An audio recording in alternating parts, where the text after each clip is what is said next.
আপনার মনে হবে এটি একটি ঘুম পাড়ানি গল্প, কিন্তু বাস্তবে এটি আপনার রাতের ঘুম কেড়ে নিতে পারে। আপনি যদি সহজে ভয় পান, তাহলে এখনই ভিডিওটি বন্ধ করে দিন, কারণ যে ঘটনাটি আপনি শুনতে চলেছেন তা নাকি সত্যিই ঘটেছিল। রক্তখেকো অন্ধকার পরী। গল্পটা শুরু হয় শহরের এক পুরনো পরিত্যক্ত বাড়ির ভেতরে স্যাঁতসেঁতে চিলেকোঠায়। লোকে বলতো সেখানে নাকি এক রাক্ষসী পরী বাস করে। তার নাম ছিল কাঁচিকা। যদিও সে দেখতে ছিল কোনো ঘুম পাড়ানি পরীর মতো, শুভ্র ডানা, সোনালি চুল, তবে তার চোখ দুটো ছিল একদম নিকষ কালো, আর তার হাসি ছিল বরফের মতো শীতল। কাঁচিকার আসল পরিচয় কেউ জানত না, শুধু জানা ছিল পূর্ণিমার রাতে যখন ঘড়িতে ঠিক রাত 3:03 বাজত, তখন সে তার ডানা ঝাপটে বেরিয়ে আসত। সে কোনো মিষ্টি স্বপ্ন দিত না, সে দিত রক্তহীন করে দেওয়া দুঃস্বপ্ন। শহরের লোকেরা বলতে শুরু করল তাদের পোষা বেড়াল আর ছোট শিশুরা গভীর রাতে হারিয়ে যাচ্ছে। একদিন এক সাহসী ছেলে, নাম সুব্রত, চ্যালেঞ্জ নিল।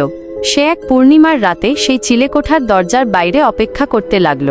ঘড়িতে যখন 3টে বাজার ঠিক 10 সেকেন্ড বাকি, সুব্রত শুনতে পেল ভেতরে কে যেন ফিসফিস করে গান গাইছে। গানটা এমন, তারা চিহ্ন যে দেবে ভয়, তার রক্তে হবে আমার জয়। ভয় ভয় ভয়। ঠিক 3:03 চিলেকোঠার দরজাটা ঝড়ের বেগে খুলে গেল। সুব্রত দেখল কাঁচিকা বেরিয়ে আসছে, কিন্তু তার ডানা আর শুভ্র ছিল না। তার ডানাগুলো ছিল পচা মাংসের মতো কালচে, তার সোনালি চুলগুলো কিলবিলে সাপের মতো রূপ নিয়েছে, আর তার মুখটা, সেটা আর মানুষের মুখ ছিল না। তার তীক্ষ্ণ দাঁতগুলো ছিল ছোট ছুরির মতো, আর মুখ দিয়ে টপ টপ করে রক্ত ঝরছিল। ভয়ে সুব্রত চিৎকার করে পালাতে শুরু করল, কিন্তু পরক্ষণেই সে টের পেল তার কাঁধের ওপর দুটো ধারালো নখ বিঁধে গেছে।